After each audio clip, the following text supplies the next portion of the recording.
الحمد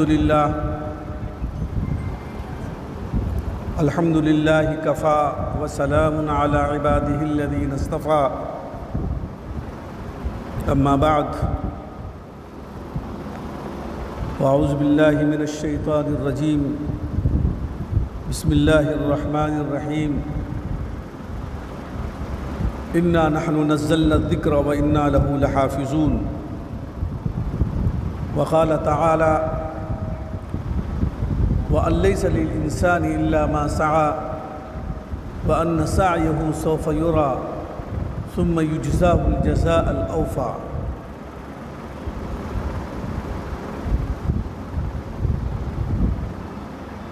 صدق اللہ العظیم۔ حضرات علماء کرام،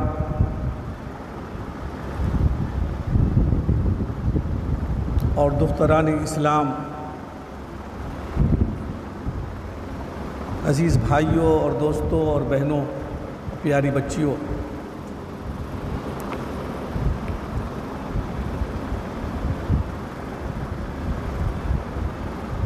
اس مدرسے میں یہاں میری آمد خود میرے لیے باعث سعادت اور باعث مسرت و خوشی ہے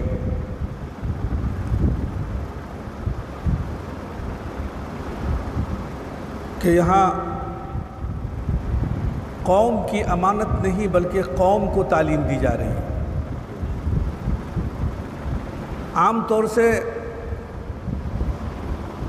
لڑکوں کے مدرسے میں کہنے سننے کا جب موقع ملتا ہے تو وہاں کے ذمہ داروں سے، وہاں کے اساتذہ سے، وہاں کے معلمین سے یہ کہا جاتا ہے کہ قوم کی امانت آپ کے پاس ہے، آپ اس کو سنواریے، اس کی حفاظت کیجئے، اس کو بنائیے تاکہ یہ جا کر کے قوم میں کام کریں۔ لیکن بچیوں کے مدرسے میں ہم یہ کہتے ہیں کہ قوم کی امانت نہیں بلکہ پوری قوم یہاں ہے، یہ قوم آپ کے حوالے ہے، اور قوم کو بنانا، قوم کو سنوارنا آپ کا کام ہے۔ سب سے پہلے ہم ان بچیوں سے تھوڑی سی بات کرنا چاہتے ہیں۔ ہمارے مخاطب یہ بچیاں ہیں۔ بچیوں، آپ جہاں پڑھ رہی ہیں اور جو کچھ حاصل کر رہی ہیں اس کا ایک مقصد اور اس کی ایک منزل متعین ہونی چاہیے۔ آپ کیا بننا چاہتی ہیں، کیا کرنا چاہتی ہیں، کیا مقصد ہے آپ کا؟ ٹھیک ہے، آپ کے والدین نے، آپ کے گھر والوں نے، آپ کے سرپرستوں نے یہاں بھیجا ہے اور بھیجتے ہیں آپ کو پڑھنے کے لیے، آپ کے اساتذہ آپ کو پڑھاتے ہیں۔ آپ کو بننا کیا ہے؟ کس حیثیت سے آپ پڑھنا چاہتی ہیں؟ یہ مقصد اور یہ منزل اچھی طرح آپ متعین کر لیں۔ سب سے پہلی منزل کہ آپ کو ایک اسلامی بیٹی بننا ہے، آپ کو ایک اسلامی بہن بننا ہے، آپ کو مستقبل میں ایک اسلامی بیوی بننا ہے، اور آپ کو مستقبل میں ایک اسلامی اور ایمانی ماں بننا ہے۔ یہ چار حیثیتیں ہیں اور چار منزلیں ہیں، چار مقام ہیں، اور مدرسے کے اندر دینی تعلیم دینے کا اور پڑھانے کا صرف یہ مقصد ہے۔ اور یہ چاروں نمونے ہمارے پاس اللہ کے رسول صلی اللہ علیہ وسلم کی ذات گرامی اور سیرت پاک کے اندر اور آپ کی زندگی مبارک کے اندر موجود ہے۔ آپ کو انہی تعلیمات میں، انہی قرآن میں اور انہی قرآنی تعلیمات میں اور انہی احادیث کی تعلیمات میں خاص طور سے ان مواد کو، ان مقاصد کو، ان نصوص کو اور ان احادیث کو اور ان آیات کو اور سیرت کے ان نصوص کو پر زیادہ توجہ دینا ہے، اس کو اپنی زندگی کے اوپر ڈالنا ہے کہ آپ کو ایک فاطمہ بننا ہے۔ وہ فاطمہ جو اللہ کے رسول صلی اللہ علیہ وسلم کی بہت چہیتی اور پیاری بیٹی تھی، اس کا کردار آپ کو اپنانا ہے، اس کی سیرت اپنی زندگی کے اندر اپنانا ہے، ان کی حیا کو اپنی زندگی کے اندر لانا ہے۔ وہ فاطمہ جو اللہ کے رسول صلی اللہ علیہ وسلم کے ہر قدم پر، ہر کام پر، ہر چیز پر اپنی جان قربان کرنے کے لیے تیار تھے۔ ایک مرتبہ اللہ کے رسول صلی اللہ علیہ وسلم جو کہہ دیتے تھے، جو فرما دیتے تھے فاطمہ سے، لاکھ ان کو کوئی کچھ کہہ دے، لاکھ ان سے کچھ بنوانے کی کوشش کرے، فاطمہ یہ کہتی تھی کہ ہمارے ابا حضور نے یہ کہہ دیا ہے، میں اس سے آگے نہیں جا سکتی۔ وہ فرما برداری، وہ اطاعت، وہ بات ماننے کے جذبہ جو فاطمہ کے اندر تھا، جو فاطمہ کے اندر جو حیا تھی، جو شرم تھی، اور اسلام کی پاسداری کا جتنا لحاظ تھا، میرے بچیوں، وہ آپ کے اندر پیدا کرنا ہے۔ انہی تعلیمات سے آپ کو لینا ہے، انہی قرآن سے لینا ہے، انہی احادیث سے لینا ہے، انہی سیرت سے لینا ہے۔ اور وہ عائشہ بننا ہے جو اللہ کے رسول صلی اللہ علیہ وسلم کی چہیتی بیوی تھی۔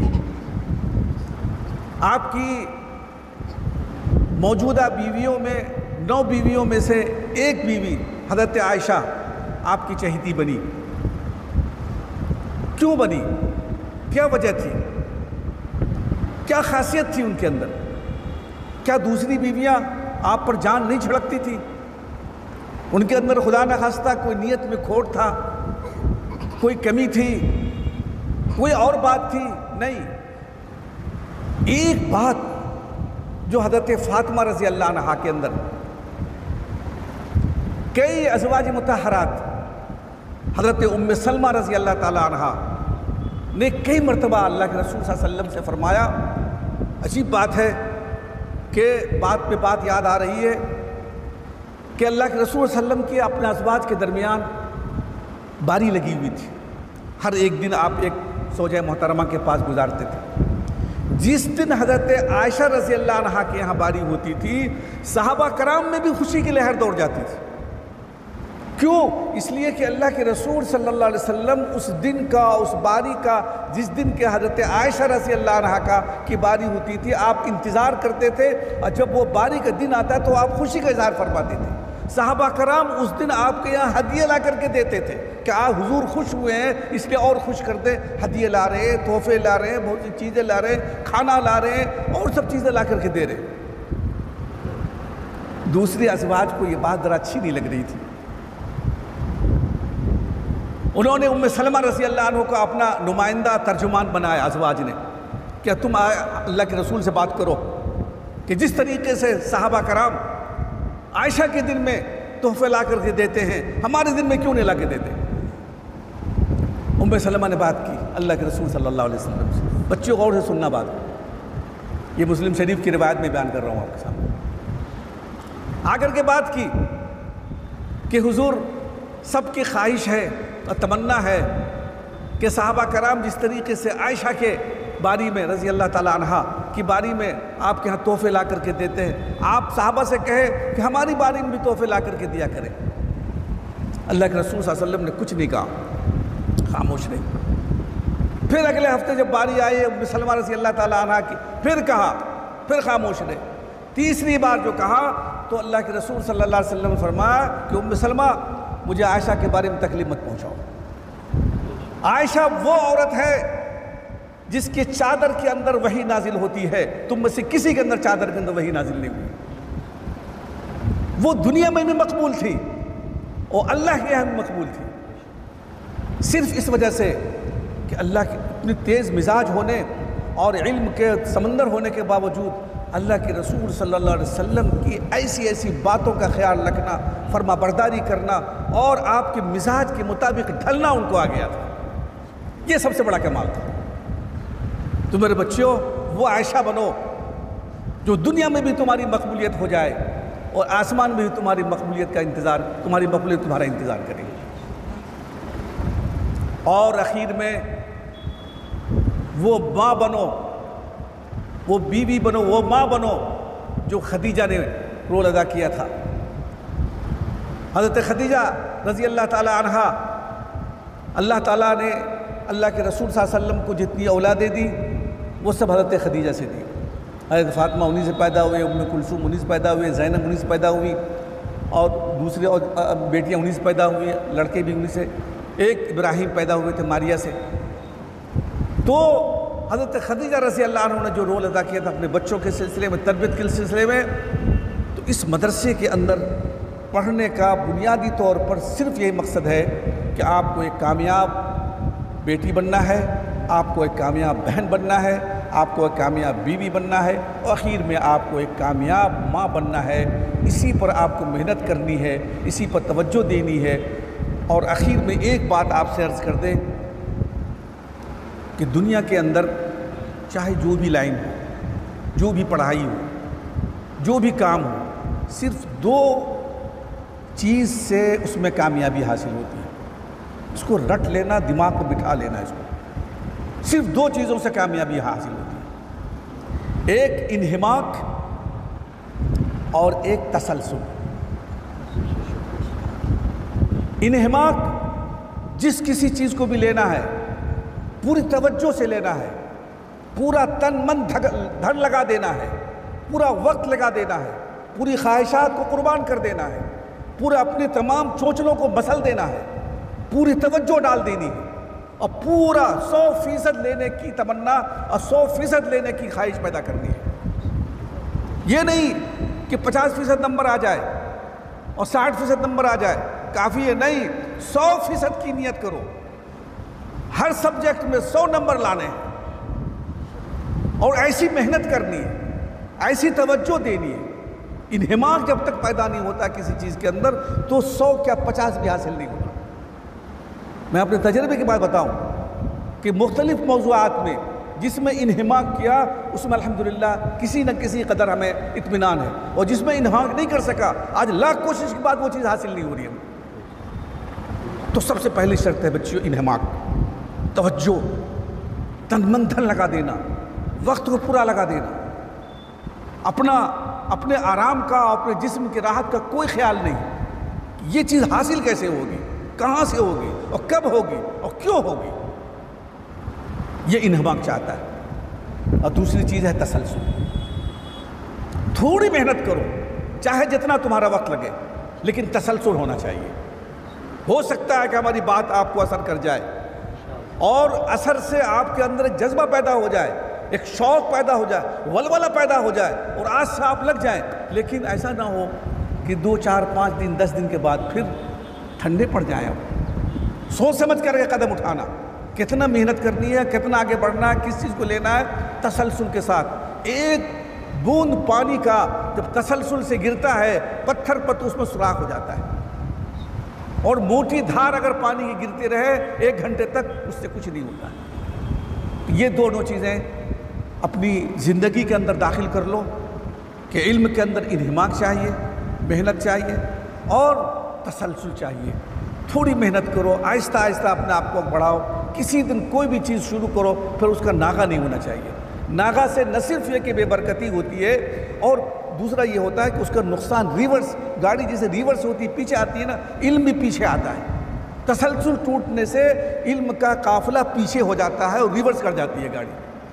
یہ دونوں باتیں خاص طور سے میں نے عرض کی آپ سے کہ تسلسل کے ساتھ اور انہماک کے ساتھ آپ تعلیم حاصل کریں، انشاءاللہ آپ کو کامیابی ملے گی۔ اور جو مقصد ہم نے بتایا ہے آپ کو، اس مقصد کو آپ کاپی بھی لکھ لیں کہ ہمیں یہ بننا ہے، اور ہمیشہ سامنے رہے تو یاد رہے گا، اور اسی کے مطابق آپ محنت کریں گے انشاءاللہ۔ آپ حضرات علماء کرام ہیں، ان سے میں کیا گزارش کر سکتا ہوں، عرض کر سکتا ہوں۔ میں نے شروع میں ایک جملہ کہا تھا کہ قوم کی امانت آپ کے حوالے نہیں ہے بلکہ پوری قوم ہے آپ کے پاس۔ اگر یہ بچیاں بن گئیں، سنور گئیں، انشاءاللہ بن رہی ہیں اور بنیں گی، تو پوری قوم اس سے آباد ہوگی، پوری قوم کو تیاری ملے گی۔ لیکن اس سلسلے میں ایک سوچ رکھتا ہوں، اپنی فکر، ہو سکتا ہے میری سوچ غلط بھی ہو، کہ ہمارے نصاب تعلیم کے تعلق سے ہمیں سوچنا چاہیے۔ نصاب تعلیم جو ہمارا اپنے مدرسے کا ہے، مدرسۃ البنات کا جہاں بھی ہے، اس میں ایسے نصاب تعلیم کو بڑوں کو آپ دعوت دیں، بڑوں کو بلائیں یا بڑوں کے پاس جائیں ان سے گزارش کریں کہ وہ ایسا نصاب تعلیم مختصر مرتب کریں جس سے کہ ہمارے یہاں وہ کوئی بڑے علامہ یا بڑی محققہ یا مصنفہ پیدا ہو، اچھی بات ہے، لیکن پہلا بنیادی مقصد یہی ہے کہ ان کو ایک کامیاب بیٹی بنائیں، ان کو ایک کامیاب بہن بنائیں، ان کو ایک کامیاب بیوی بنائیں، ان کو ایک کامیاب ماں بنائیں۔ ایسا نصاب مرتب ہونا چاہیے مختصر سے وقت میں اور ہلکے سے آسان سے نصاب میں۔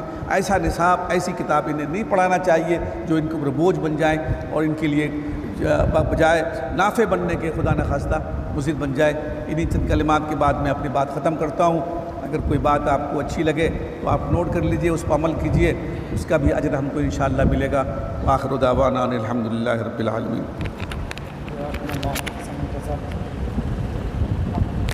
والا کو یقین دلاتے ہیں انشاءاللہ اس طرح کی کوششیں ہم سب سے ہو رہی ہے، انشاءاللہ مستقبل میں اس طرح کے نتائج آئیں گے سامنے۔ اب آخر میں ہم اس مدرسہ کے ناظر مولانا حضرت مولانا ضیاء الرحمن صاحب ندوی سے گزارش کرتے ہیں چند کلمات حضرت کے استقبال کے طور پہ یا شکر کے طور پہ پیش۔ بسم اللہ الرحمن الرحیم۔ خیر العمل ما دیم علی، انداز بیان گرچہ بہت شوق نہیں ہے، شاید کہ اتر جائے تیرے دل میں میری بات۔ حضرت نے بہت ہی مختصر وقت میں ان قل و دل، یعنی بہت ہی کم وقت میں کم وقت میں حضرت نے تمام احادیث کا ایک نچوڑ اور سیرت طیبہ کا ایک خلاصہ پیش کر دیا ہے۔ ضرورت اس بات کی ہے کہ اللہ تعالی ہم سب کو اس پر زیادہ سے زیادہ عملی میدان میں بڑھنے کی اور ترقی کرنے کی توفیق نصیب فرمائے۔ حضرت کا میں بے انتہا ممنون و مشکور ہوں کہ حضرت نے اتنی طویل مسافت کے بعد ہمارے دربھنگہ شہر میں تشریف لائے، اور علماء کرام کی ایک لمبی ٹیم ہے جنہوں نے حضرت کا پرزور استقبال کیا اور خیر مقدم کیا۔ ہم سمجھتے ہیں کہ اس ادارے کے لیے اور اس پورے علاقے کے لیے دارالعلوم ندوۃ العلماء کی نسبت سے یہ بڑی نیک فعلی اور ترقی اور خوشحالی کا ذریعہ انشاءاللہ ثابت ہوگی۔ ہم دعا کرتے ہیں کہ حضرت کی آمد اسی طرح گاہے بگاہے ہوتی رہے۔ حضرت نے اتنا قیمتی وقت دیا، ہم سمجھتے ہیں کہ یہ بے لوث اور اللہ کی طرف سے یہ طے شدہ نظام تھا، طے شدہ وقت تھا جو اللہ تعالیٰ نے حضرت کی جانب سے ہم طالبان علوم نبوت کو نوازا۔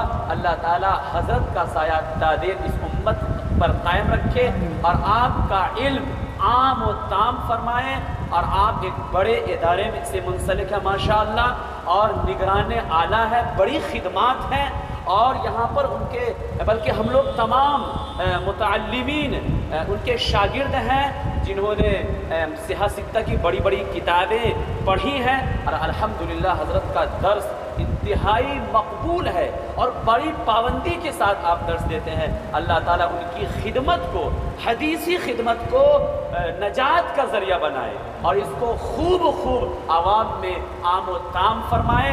ہم اس موقع سے قائد ملت جناب سمیع اللہ ندوی صاحب اور ارشاد صاحب اور سب لوگوں کے نام تو میں نہیں جان رہا ہوں، اور مولانا ناصر ندوی صاحب، اور اسی طرح اس گاؤں کے متحرک فعال سماجی کارکن جناب عبد الماجد صاحب، ماشاءاللہ یہ تمام حضرات آپ کے استقبال کے لیے آئے۔